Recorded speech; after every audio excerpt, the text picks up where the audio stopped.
அனைத்து பத்திரிகை நண்பர்கள், தொலைக்காட்சி நண்பர்கள், உங்கள் அத்தனை பேருக்கும் என்னுடைய முதற்கண் வணக்கத்தை தெரிவித்துக் கொள்கிறேன். இன்று அறிவியல் மேதை வி.சி. ராமன் அவருடைய பிறந்த நாள். அவர் உலகத்திற்கே வழிகாட்டியாக 1930 நோபல் பரிசு பெற்றார். இது இந்தியாவிற்கே ஒரு வரலாறு படைக்கப்பட்ட தினமாக தினம், எல்லோரும் போற்றப்படுகிற தினமாக இந்த தினம் திகழ்ந்து கொண்டிருக்கிறது. அறிவியல் மேதைக்கே நோபல் பரிசு கிடைத்ததும் ஒரு காலம். இதற்கு முன்னால் நான் சொல்லியிருக்கிறேன், நோபல் பரிசு யாருக்கு வழங்க வேண்டும் என்று புரிந்து கொள்வீர்கள். எங்களை பொறுத்தவரையிலும் இன்று பத்திரிகை நண்பர்களை சந்திப்பதற்கு காரணமே, நான் பத்திரிகையின் மூலமாக அனைத்து இந்திய அண்ணா திராவிட முன்னேற்றக் கழகம் மீண்டும் வெற்றி பெற வேண்டும், பிரிந்தவர்கள் ஒன்று சேர்க்கப்பட வேண்டும் மற்றும் தங்களுடைய பல பேர் அமைதியாக இருக்கின்றவர்கள் இணைக்கப்பட வேண்டும். அப்படி வருகிற போதுதான் புரட்சித் தலைவர் அம்மாவுடைய கனவை மீண்டும் தமிழகத்திலே உருவாக்குவதற்கு அது ஏதுவாக இருக்கும் என்று கருத்துக்களை நான் வெளியிட்டேன். அதற்கு பிறகு என்னை கழக பொறுப்பிலிருந்து விலக்கப்பட்டது. ஆனால் புரட்சித் தலைவர் அம்மா காலத்தில் 2009 இன்றைய பொதுச் செயலாளரையே கழகத்தில் அனைத்து பணிகளும் விளக்கினார்கள். அதேபோல் 2012 அம்மா ஒரு ஆட்சியில் இருக்கிற போது என்னையும் கழகப் பணியிலிருந்து விளக்கினார்கள். ஆனால் அதற்கு பிறகு அம்மா அவர்கள் நம்மை சுற்றி இருக்கின்ற யாரையும் விளக்கவில்லை, அவர்களை அரவணைத்து சென்ற வரலாறுகள் இருக்கிறது. இன்றைக்கு அந்த நிலை இல்லை. யார் நம்மிடத்தில் பேசினாலும் கூட உடனடியாக நடவடிக்கை எடுக்கின்ற நிலை. இது இயக்கத்தை பலவீனப்படுத்துவது மட்டுமல்ல, தன்னை சுற்றி இருக்கின்றவர்களை பலவீனப்படுத்துகிற போது அது யார் செய்கிறார்களோ அவரும் பலவீனம் அடைகிறார்கள். இதுதான் வரலாறு. நான் கூறியது அன்றைக்கு தெளிவாக பத்திரிகை நண்பர்களுக்கு சொல்லியது, கருணாகர் என்ற சட்டமன்ற உறுப்பினர் பல்லாவரத்தை சார்ந்தவர், திராவிட முன்னேற்றக் கழகத்தை சார்ந்தவர். அவருடைய மருமகள் அங்கே இருக்கின்ற பணியாற்றுகின்ற பணியாளருக்கும் ஏற்பட்ட நிலையை தமிழ்நாடு முழுவதும் ஆர்ப்பாட்டத்தை நாம் நடத்தினோம். அதற்கு பிறகு நாம் என்ன சொன்னோம் என்று சொன்னால், இதற்கு சிபிஐ விசாரணை தேவை என்று வலியுறுத்தினோம். எதற்கெல்லாம் சிபிஐ விசாரணை வேண்டும் என்று நாம் வலியுறுத்தி கொண்டிருக்கிற போது, கொடநாட்டிலே நடைபெற்ற கொலைகளை பற்றி இதுவரையிலும் குரல் கொடுக்கப்பட்டிருக்கிறதா? எதற்கெடுத்தாலும் சிபிஐ. ஆனால் நம்மை வாழ வைத்த, அங்கே வாழ்ந்து கொண்டிருந்த புரட்சித் தலைவர் அம்மாவுடைய அந்த கொடநாட்டில் ஏற்பட்டிருக்கிற கொள்ளைக்கு ஒரு நாளாவது சிபிஐ விசாரணை வேண்டும் என்று குரல் கொடுக்கப்பட்டிருக்கிறதா என்பதை நான் தெரிந்து கொள்ள விரும்புகிறேன். ஏனென்று சொன்னால், பி டீம் என்று என்னை பற்றி சொன்னார்கள். யார் பி டீமாக இருக்கிறார் என்பது இதன் மூலமாக நீங்கள் புரிந்து கொள்ள வேண்டும். அது மட்டுமல்ல, 3 முறை அம்மா இருக்கின்ற போதும், அம்மா மறைவுக்கு பிறகும் ஓபிஎஸ்ஐ மட்டும்தான் முதலமைச்சராக அருகிலே அமர்த்தினார். ஏன் உங்களை அமர்த்தவில்லை? முதலமைச்சராக என்ற கேள்வி நான் இங்கே கேட்க விரும்புகிறேன். ஏனென்று சொன்னால், நான் முதலமைச்சர் ஆனதற்கு பிறகுதான் இவருக்கு அமைச்சரவை இடம் தந்தேன் என்று சொன்னார்கள். எங்களை போன்றவர் இவர் முன்மொழிவில்லை என்று சொன்னால் இவர் முதலமைச்சரே ஆயிருக்க முடியாது. இவர் அம்மா மூலமாக 3 முறை முதலமைச்சரானவர் OPS. ஆனால் இவரை பொறுத்தவரையும் கொல்லப்புற வழியாக முதலமைச்சரான என்பது நாடறிந்த ஒன்று. நான் எதற்காக சொல்கிறேன் சொன்னால், இன்று என்னை கொச்சைப்படுத்துவதற்கு நான் தான் அவருக்கு அமைச்சரவை இடம் தந்தேன் என்று சொல்வது வேதனை அளிக்கக்கூடிய ஒன்றாக இருக்கிறது. கடந்த காலத்தை நான் சொல்ல விரும்பவில்லை, அது சொல்வதும் சரியாக இருக்காது. நான் ஆரம்பிக்க வேண்டும் என்று சொன்னால் 89 81 ஆரம்பிக்கலாம். ஆனால் அதை நான் விரும்பவில்லை. ஏன்னு சொன்னால், ஒரு தகுதியான இடத்திற்கு வந்ததற்கு பிறகு ஒருவரை பற்றி விமர்சனம் செய்வது ஜனநாயக மரபாக இருக்காது. என்னை இவர் சொல்லியிருக்கிறார், இந்த தொகுதியை பொறுத்தவரை 45 ஆண்டு காலம் சிற்றரசை போல வாழ்ந்தாரை தவிர மக்களுக்கு எந்த பணியும் ஆற்றவில்லை என்று சொல்லியிருக்கிறார்.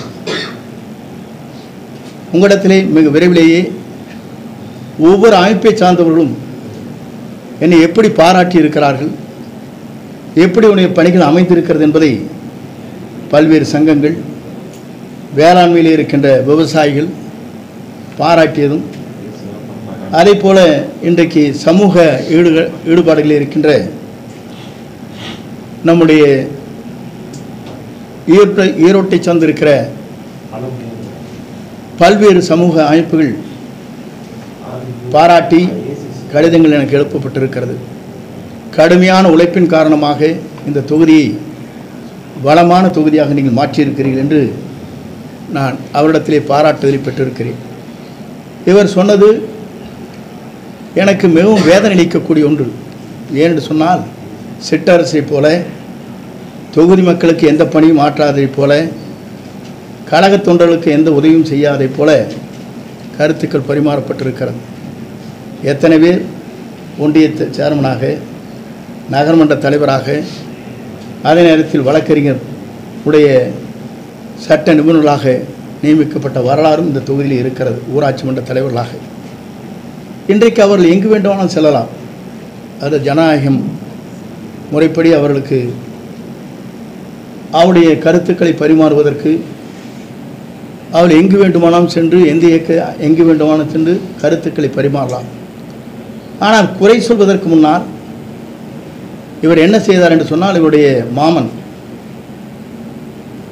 அவருடைய இறுதிச் சடங்குக்காக கோபிச்செட்டிப்பாளையம் வருகிற போது முடித்ததற்கு பிறகு நம்முடைய நெடுஞ்சாலை பயணி விடுதியில் குளித்து விட்ட எங்களிடத்தில் சொன்ன ஒரே வார்த்தை, அப்போது 5 பேர்கள் அங்கே இருந்தால் இப்போதும் அவர்கள் இருக்கிறார்.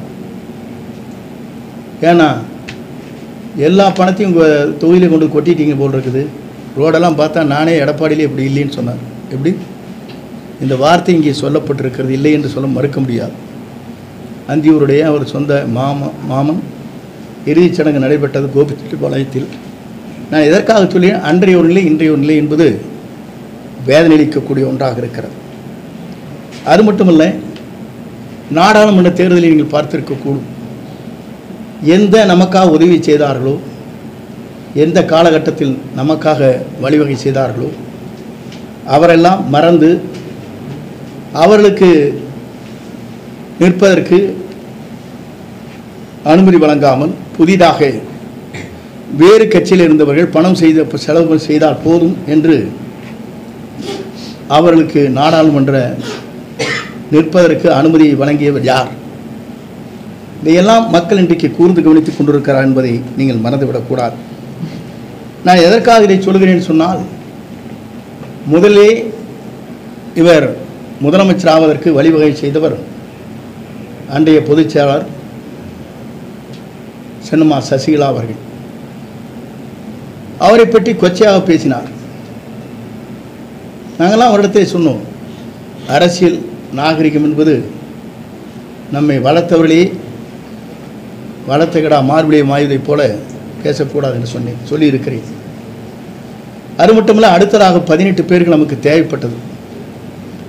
டிடிவியுடைய அந்த 18 சட்டமன்ற உறுப்பினர் நமக்கு உறுதுணையாக இருந்த காரணத்தின் அடிப்படையிலே தான் 122 பேர்கள் இன்று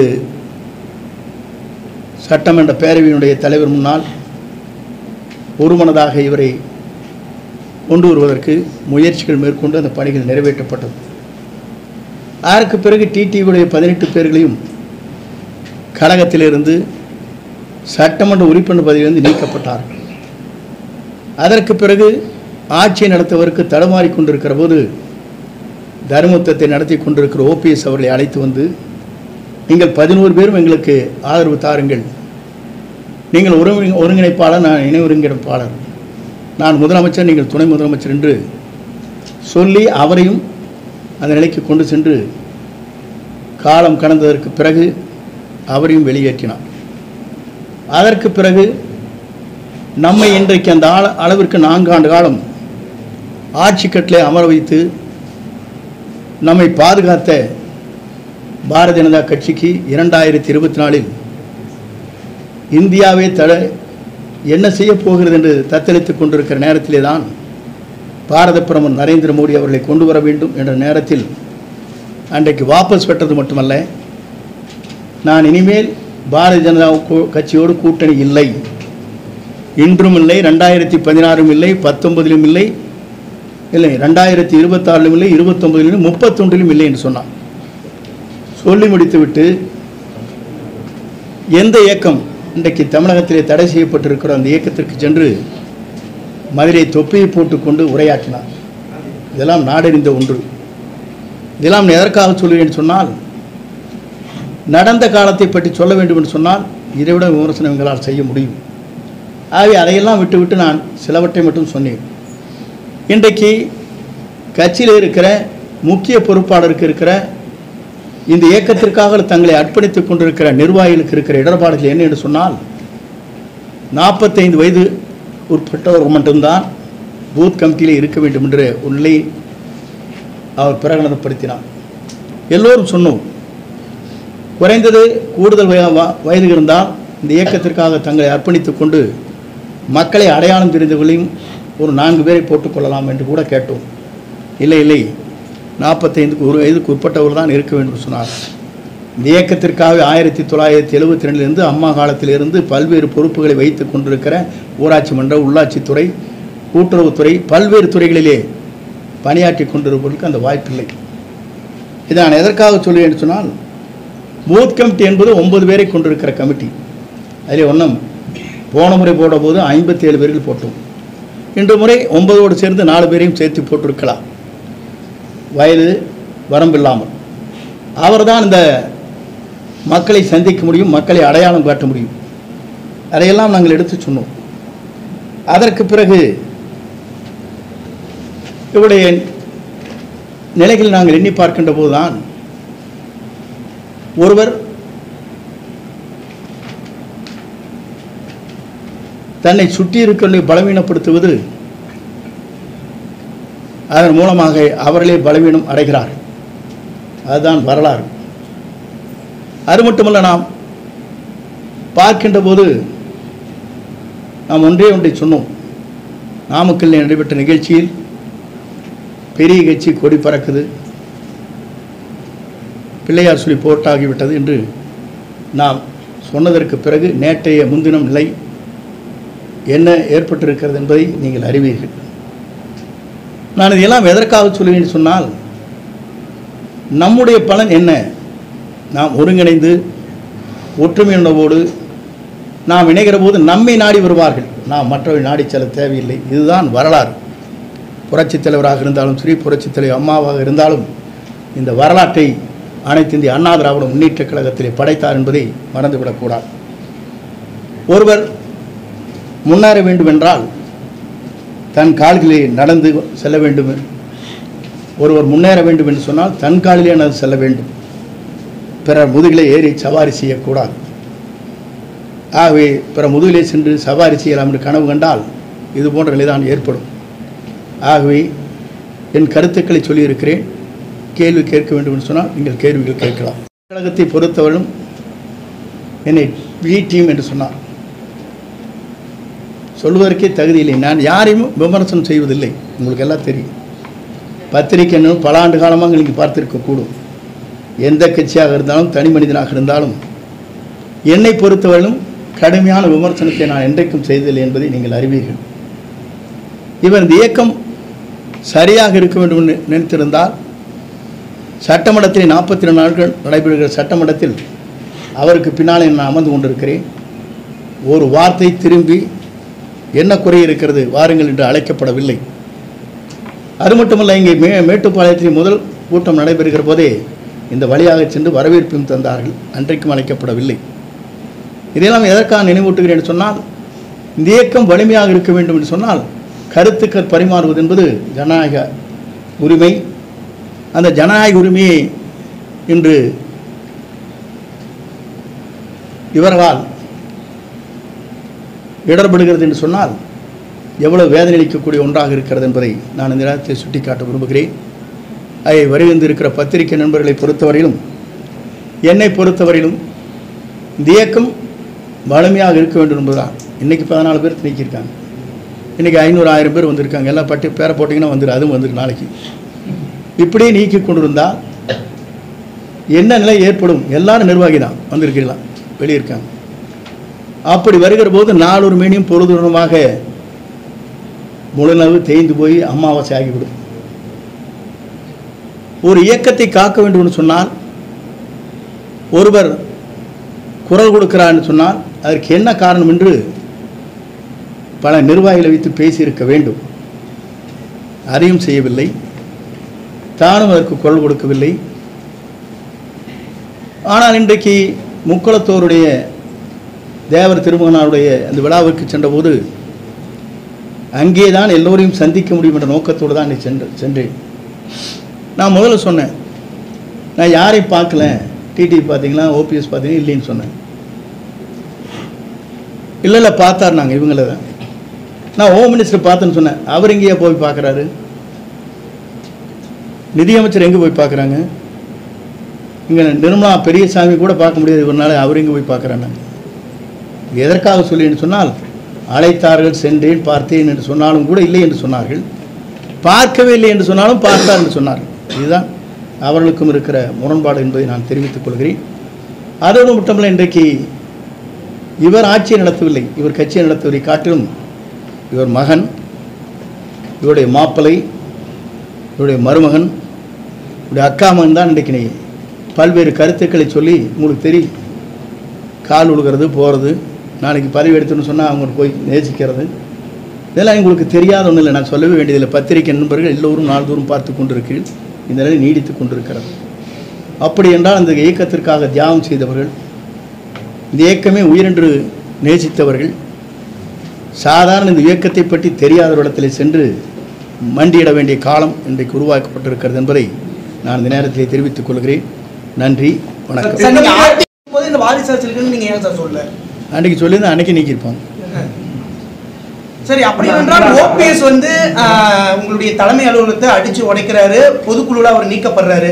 அதுக்கப்புறம் நீங்களே தான் வெளியில வந்து செய்தியாளர் சந்திப்புல என்ன சொல்றீங்கன்னா, அவர் செய்தது தவறு அப்படின்னு நீங்க சொல்றீங்க. ஆனா இப்ப அவர் செய்தது தவறு இல்லை அப்படின்னு சொல்றீங்க. இல்லை, நான் அதற்குள்ளே போக விரும்பவில்லை. நான் சொல்லி நீங்கள் சொன்ன கேள்வி பதில் சொல்ல கொடுங்க ப்ளீஸ்.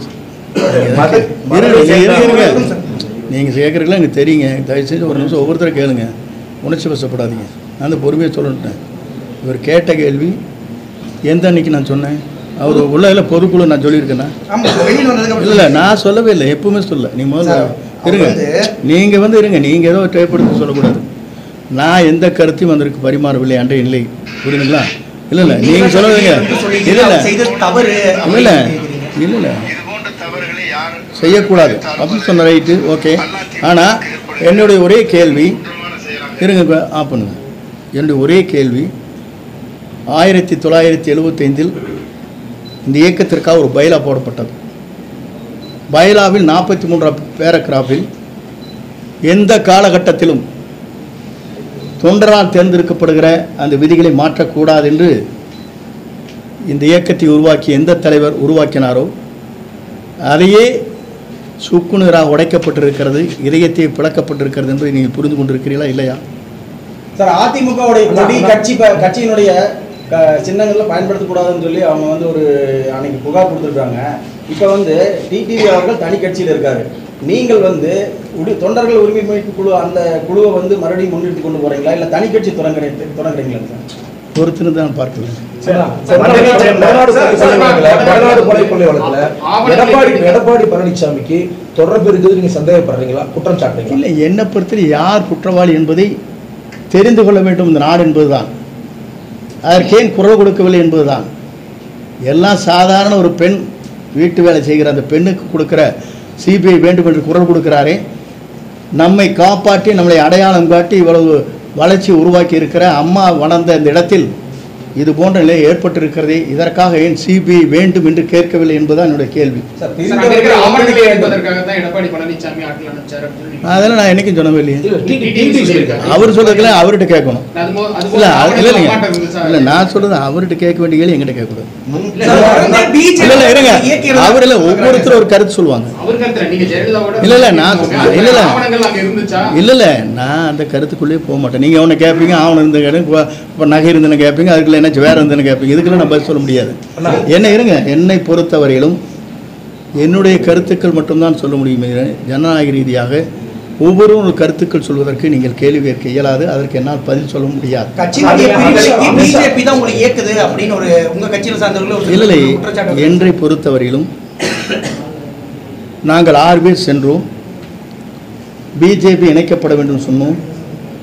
வெளியேற்றவில்லை, மீண்டும் நம் கழகத்தில் இணைக்கப்பட வேண்டும் என்று சொல்லி அங்கே என்ன நடைபெற்றது என்பது நான் வெளியே சொல்ல விரும்பவில்லை. ஆனால் அந்த அளவிற்கு வேகமான சொற்கள் அங்கே ஏற்பட்டது என்பது நாடறியும்.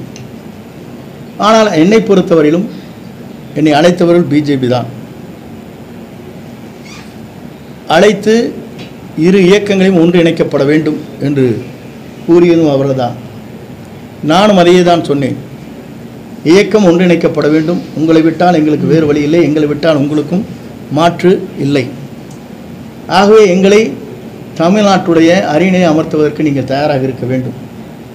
2029 உங்களுக்கு உங்கள் தேவைகளை பூர்த்தி செய்வதற்கு மேலே இருக்கிற உயர்மட்டத்தை சார்ந்தவரோடு கலந்து பேசி அந்த முடிவுகளை மேற்கொள்ளலாம் என்று தான் சொன்னேனே தவிர என்னை வைத்து கொண்டு பிரிவினை நாடுவதற்காக அவர்கள் என்றைக்கும் அந்த வார்த்தையை சொல்லவில்லை. எடப்பாடி பழனிசாமி தவிர வேற யாரு வேணா நாங்க இருந்தா ஏத்துக்கிறோம் சொல்லி டிடிவி அவர்கள் வந்து ஒவ்வொரு நான் சொல்றதுங்களே, நான் அவரெல்லாம் சொல்றதுக்கெல்லாம் எனக்கு கருத்து கேட்காதீங்க. என்னுடைய கருத்தை மட்டும் கேளுங்கள். எல்லா ஒருங்கிணைமே நான் நினைக்கிறேன். சில டிஸ்கஸ் பண்ணலாம். பிரிந்தவர் ஒன்று கூடுவது இல்லையா? இப்போ ஒரு வீட்டில் அடிதடி நடத்தி சண்டை போட்டு அவங்கள ஒட்டுக்கு சேரது இல்லையா? இது ஒவ்வொருடைய கருத்துக்கள். அந்த கருத்துக்கள் நீங்க பள்ளிக்கல்வித்துறை அமைச்சராக இருந்திருக்கிறீங்க. தற்பொழுது இந்த பள்ளிக்கல்வித்துறை சம்பந்தமா நீங்க ஒரு குறை கூட சொல்ல, ஒரு பதிவு கூட இது பண்ணல அப்படின்னு உங்க கட்சிக்காரர்களே குற்றம் சாட்டுறாங்க. இல்ல, பள்ளிக்கல்வித்துறையை பொறுத்தவரையிலும் என்னென்ன பேசியிருக்கிறேன் என்பது சட்டமன்ற பதிவேட்டில் இருக்கிறது. இன்றைக்கு கூட மகேஷ் அவர் ஒரு புக்கை வெளியிடுகிற போது சொன்னார், உயர்கல்வியிலே பள்ளிக்கல்வித்துறையின் மூலமாக மாணவர் படித்ததன் காரணமாக 74% உயர்ந்திருக்கிறது என்று சொன்னார். நான் அப்போதே எழுந்து நின்று சொன்னேன், திருப்பி போட்டு விட்டீர்கள். 47% தான் தமிழ்நாட்டிலே உயர்கல்வியிலே இருக்கிறது. 74 திருப்பி போட்டு 47 இருந்ததே 72 மாற்றிவிட்டேன் என்று கிண்டலாக சொன்னேன். இதுக்கு மேலே சொல்ல முடியாது. நீங்கள் வந்து மற்ற நாட்டை கொச்சைப்படுத்தி கேவலப்படுத்தி பேசும் பழக்கம் எனக்கு இல்லை.